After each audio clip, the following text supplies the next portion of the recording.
ان یات میں صحاب کہف کی حالت کو بیان فرمایا ہے جو غار میں داخل ہونے کے بعد پیش آئی۔ یہ لوگ غار کے اندر ایک کشادہ جگہ میں پہنچ کر لیٹ گئے۔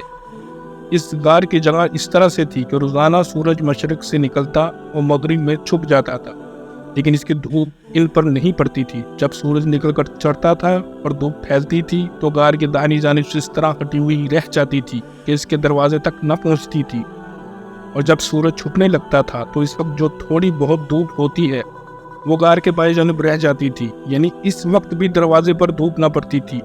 اس صحاب کہف کے اندر رہنے کی کیفیت بتا کر ارشاد فرمایا کہ یہ اللہ کی نشانیوں میں سے ایک ہے۔ اللہ تعالیٰ شانہ نے ان کے دلوں کو مضبوط کیا، اپنی قوم سے جدا ہونے میں انہوں نے ہمت اور جرأت سے کام لیا، پھر اللہ کے توکل پر غار میں داخل ہو گئے اور اللہ سے رحمت کی امید باندھ لی، اور اللہ کی طرف سے آسانی حاصل ہونے کی آرزو کرتے ہوئے غار میں چلے گئے۔ یہ سب کچھ اللہ تعالیٰ کی طرف سے ہے، اس کی قدرت کی نشانیوں میں سے ہے۔ اس نے دل بھی پکا کیا، ہمت بھی دی، مخلوق سے کٹنے کا حوصلہ بھی دیا۔ انہوں نے اسباب ظاہرہ پر نظر نہ کی اور اپنے مولائے حقیقی پر توکل کر کے غار میں داخل ہو گئے۔ اللہ تعالیٰ نے انہیں غار میں وہ نصیب فرمایا جس میں دھوپ کا گزر تھا ہی نہیں۔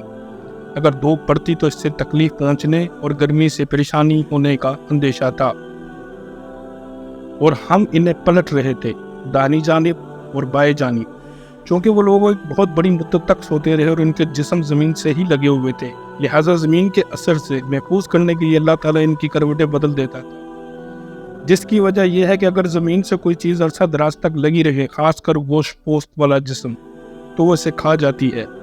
اللہ تعالیٰ کو یوں بھی قدرت ہے کہ اللہ الٹ پلٹ کے کیے بغیر ان کے اجسام کو محفوظ فرماتا، لیکن حکمت کا تقاضا یہ تھا کہ ان کی کروٹیں بدلی جاتی۔ حضرت ابن عباس رضی اللہ تعالیٰ عنہ سے نقل کرتے ہوئے کہا کہ ان کو سال میں ایک مرتبہ ایک جانب سے دوسری جانب پلٹ دیا جاتا تھا، اور حضرت ابو ہریرہ رضی اللہ تعالیٰ نے فرمایا کہ سال میں 2 بار ان کو داہنی جانب سے بائیں جانب اور بائیں جانب سے داہنی جانب پلٹ دیا جاتا تھا۔ رسول اللہ صلی اللہ علیہ وآلہ وسلم سے اس کے بارے میں کوئی چیز مروی نہیں۔ حضرات صحابہ رضی اللہ تعالیٰ عنہ سے جو کروٹیں بدلنے کی مدت کے بارے میں جو کچھ مروی ہے بظاہر اسرائیلی روایات۔ جس بادشاہ کے عہد میں صحاب کہف شہر سے نکلے تھے اس کا نام دقیانوس تھا، وہ ظالم اور مشرک تھا، وہ مر چکا تھا، اس پر صدیاں گزر گئی تھیں، اور جس زمانے میں صحاب کہف بیدار ہوئے تھے شہر پر اہل حق کا قبضہ تھا، اور ان کا بادشاہ ایک نیک صالح آدمی تھا جس کا نام بیودیسس تھا۔ مظہری قیامت کے بارے میں اور مردوں کے زندہ ہونے کے بارے میں شدید اختلافات چل رہے تھے۔ ایک فرقہ اس بات کا قطعاً منکر تھا کہ جسم کے گلنے سڑنے اور ریزہ ریزہ ہو جانے کے بعد پھر دوبارہ کیسے زندہ ہو جائے گا۔ بادشاہ ان گمراہ لوگوں کے بارے میں بہت فکر مند تھا کہ کس طرح ان کے شکوک و شبہات دور کیے جائے۔ جب کوئی تدبیر کارگر نہ ہوئی تو اس نے ٹاٹ کے کپڑے پہن کر اور راکھ کے ڈیر پر بیٹھ کر اللہ تعالیٰ سے عاجزی کے ساتھ التجا کی کہ خدایا آپ ہی کوئی ایسی صورت پیدا فرما دے کہ ان لوگوں کا عقیدہ درست ہو جائے اور یہ راہ راست پر آ جائے۔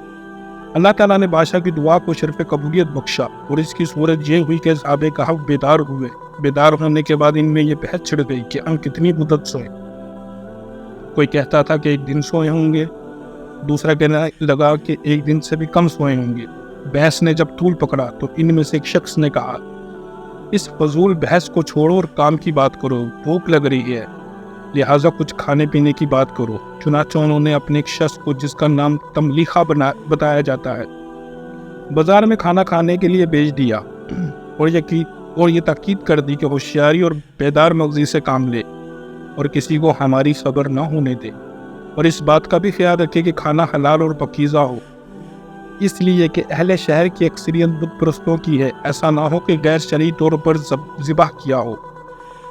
چنانچہ تملیخہ نے ایک دکان سے کھانا خرید کر 300 سال پہلے کا سکہ نکال کر دکاندار کو دیا تو دکاندار حیران رہ گیا کہ یہ سکہ تمہارے پاس کہاں؟ جس بادشاہ کے عہد میں صحاب کہف شہر سے نکلے تھے اس بادشاہ کا نام دقیانوس تھا، اور وہ ظالم اور مشرک تھا، لیکن وہ مر چکا تھا، اس پر صدیاں گزر گئی تھیں۔ اور جس زمانے میں صحاب کہف بیدار ہوئے تھے شہر پر اہل حق کا قبضہ تھا، اور ان کا بادشاہ ایک نیک صالح آدمی تھا جس کا نام بیودیسس تھا۔ مظہری قیامت کے بارے میں اور مردوں کے زندہ ہونے کے بارے میں شدید اختلافات چل رہے تھے۔ ایک فرقہ اس بات کا قطعاً منکر تھا کہ کہ جسم کے گلنے سڑنے اور رضا ہو جانے کے بعد پھر دوبارہ کیسے زندہ ہو جائے گا؟ بادشاہ ان گمراہ لوگوں کے بارے میں بہت فکر مند تھا کہ کس طرح ان کے شکوک و شبہات دور کیے جائیں۔ جب کوئی تدبیر کارگر نہ ہوئی تو اس نے ٹاٹ کے کپڑے پہن کر راکھ کے ڈیڑھ پر بیٹھ کر اللہ تعالیٰ سے عاجزی کی، ساتھ التجا کی کہ خدایا آپ ہی کوئی ایسی صورت پیدا فرما دے کہ ان لوگوں کو عقیدہ درست ہو جائے اور یہ راہ راست پر آ جائے۔ اللہ تعالیٰ نے بادشاہ کی دعا کو شرف قبولیت بخشا اور اس کی صورت یہ ہوئی کہ اصحاب کہف بیدار ہوئے۔ بیدار ہونے کے بعد ان میں یہ بحث چھڑ گئی کہ ہم کتنی مدت سوئے ہیں۔ کوئی کہتا تھا کہ 1 دن سوئے ہوں گے، دوسرا کہتا کہ 1 دن سے بھی کم سوئے ہوں گے۔ بحث نے جب طول پکڑا تو ان میں سے ایک شخص نے کہا اس فضول بحث کو چھوڑو اور کام کی بات کرو، بھوک لگ رہی ہے لہذا کچھ کھانے پینے کی بات کرو۔ چنانچہ انہوں نے ایک شخص کو جس کا نام تملیخہ بتایا جاتا ہے بازار میں کھانا لانے کے لیے بھیج دیا اور یہ تحقیق کر دی کہ ہوشیاری اور بیدار مغزی سے کام لے اور کسی کو ہماری خبر نہ ہونے دے، اور اس بات کا بھی خیال رکھے کہ کھانا حلال اور پاکیزہ ہو، اس لیے کہ اہل شہر کی اکثریت بت پرستوں کی ہے، ایسا نہ کہ غیر شرعی طور پر ذبح کیا ہو۔ چنانچہ تملیخہ نے ایک دکان سے کھانا خرید کر 300 سال پہلے کا سکہ نکال کر دکاندار کو دیا تو دکاندار حیران رہ گیا کہ یہ سکہ تمہارے پاس کہاں سے آیا؟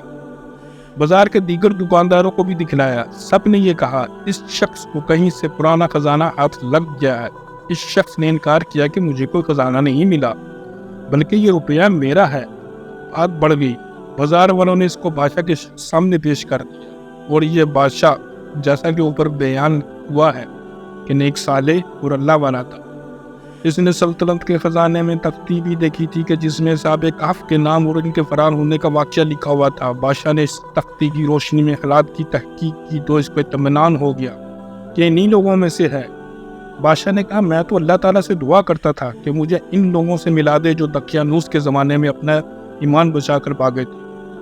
بادشاہ نے اس سے بہت خوش ہوا اور کہا کہ شاید اللہ تعالیٰ نے میری دعا قبول فرما لی ہے، اور اس شخص سے کہا کہ ہم کو اس غار پر لے چلو جہاں سے تم آئے ہو۔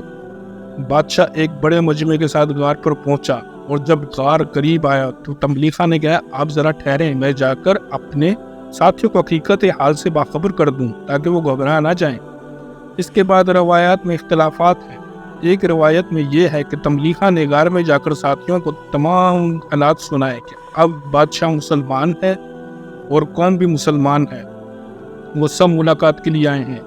اصحاب کہف اس خبر سے بہت خوش ہوئے اور بادشاہ کا استقبال کیا، پھر وہ اپنے غار میں واپس چلے گئے۔ اکثر روایات میں یہ ہے کہ جس وقت اس ساتھی نے غار میں پہنچ کر باقی حضرات کو یہ پورا واقعہ سنایا اسی وقت سب کی وفات ہو گئی، بادشاہ سے ملاقات نہ ہو سکی۔ ایک روایت میں یہ بھی ہے کہ ملاقات کے بعد اصحاب کہف نے بادشاہ اور اہل شہر سے کہا اب ہم آپ سے رخصت چاہتے ہیں، اور غار کے اندر چلے گئے۔ اسی وقت اللہ تعالیٰ نے ان کو وفات دے دی، واللہ اعلم بالصواب۔ بہرحال جب اہل شہر کے سامنے قدرت الہی کا یہ عجیب واقعہ ظاہر ہو گیا تو سب کو یقین ہو گیا کہ جس شخص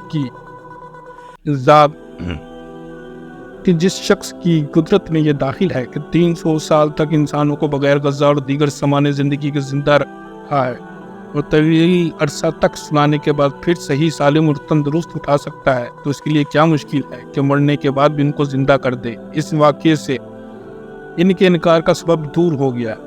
اس واقعے کے بعد شہر والے اصحاب کہف کی بزرگی اور تقدس کے قائل ہو گئے تھے۔ اب ان میں اس بات میں اختلاف ہوا کہ ان کی یادگار کے طور پر غار پر کیا بنایا جائے۔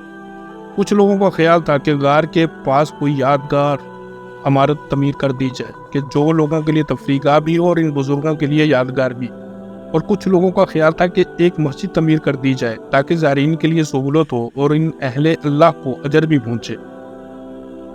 ناظرین، اگر کسی نئے آدمی کی قبر پر زائرین بکثرت آتے ہوں تو ان کے قیام اور نماز نیز دیگر سہولتوں کے لیے قریب میں مسجد بنانا جائز ہے، بشرطے کہ قبرستان میں نہ بنائی جائے۔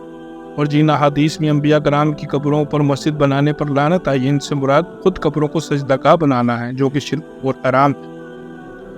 بعض روایتوں کے مطابق عیسائیوں کا ایک فرقہ جو یعقوبیوں کے نام سے موسوم تھا وہ اصحاب کہف کی تعداد کو 3 بتاتا ہے، جبکہ نستوری فرقہ ان اصحاب کی تعداد 5 اور چھٹا ان کے کتے کو قرار دیتا تھا۔ قرآن نے ان قیاس رائیوں کو رجمن بالغیب قرار دے کر یہ بات صاف کر دی کہ اس قسم کی گفتگو آیت وحی سے تعلق نہیں رکھتی۔ موجودہ دور کے اسلامی اسکالر و محقق راشد اقبال شعبہ اسلامی تعلیمات جامعہ گورنمنٹ کالج لاہور پاکستان کے مطابق بحر میت کے مخطوطات روشنی میں یہ اس آب آف کا تعلق یہودیوں کے حسین طبقے سے تھا جو اس وقت خالص مسلمان تھے۔ یہ یہودیوں کے گمراہ طبقے کی مخالفت کرتے تھے۔ یہ مروجہ روایات والے بت پرستوں رومیوں کی بجائے فارسیوں اور صدوقیوں سے جان بچا کر بھاگ رہے تھے۔ ان لوگوں کی اس قربانی کو دیکھ کر لگتا ہے کہ وہ لوگ عیسیٰ یسوع کے حواری تھے جنہوں نے اس بڑی عدالت میں قاضیوں کے جرائم کو بے نقاب کیا، جس عدالت نے یسوع کی مبینہ مصلوبیت کی حمایت کی تھی۔ گمان قوی ہے کہ یہ نوجوان حضرت عیسیٰ کے رفع آسمانی 34 عیسوی کے فوراً بعد کے زمانے میں پناہ گزین ہوئے، اور جب یہ نوجوان بیدار ہوئے تو 339 سے 400 عیسوی کے درمیان عرصہ ہوا۔ ناظرین، اس کے ساتھ ہی ویڈیو اختتام پذیر ہوتی ہے۔ انشاءاللہ ہسٹری اینڈ سٹوری میں آپ سے ایک نئی معلوماتی ویڈیو کے ساتھ دوبارہ ملاقات ہوگی۔ تب تک کے لیے رانا عمران اور ہسٹری اینڈ سٹوری کی پوری ٹیم کو اجازت دیجیے۔ اللہ حافظ۔